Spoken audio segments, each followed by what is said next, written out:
మీకు తెలుసా ఒక విషయం, నీళ్లు ప్రవహిస్తున్నప్పుడు చచ్చిపోయిన చేపలు ఏం చేస్తాయి తెలుసా? ఆ నీళ్ళతో పాటు కొట్టుకుపోతాయి. అన్నీ చచ్చిన చేపలన్నీ కొట్టుకుపోతూ ఉంటాయి.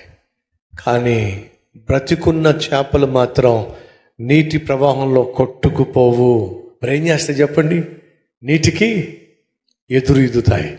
చూసారు ఎప్పుడైనా?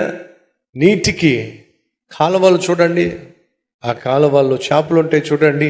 చచ్చిన చేపలేమో కొట్టుకుపోతూ ఉంటాయి, బ్రతికిన చేపలేమో నీటి ప్రవాహానికి ఎదురుగా వెళ్తాయి. నువ్వు పాపిష్టి లోకంలో, పాపిష్టి సమాజంలో వాళ్ళతో పాటు కొట్టుకుపోతున్నావు అంటే నువ్వు చచ్చిన వాడివి. ఆత్మీయంగా నువ్వు చచ్చిపోయావు కాబట్టి వాళ్ళతో పాటు నువ్వు కొట్టుకుపోతున్నావు. కానీ పాపిష్టి ప్రవాహానికి ఎదురు నిలిచి ఎదురెళ్ళేవాడిగా నువ్వు ఉన్నట్లయితే నువ్వు ఆత్మీయంగా బ్రతుకున్నావు. దేవుడు నీలో ఉన్నాడో.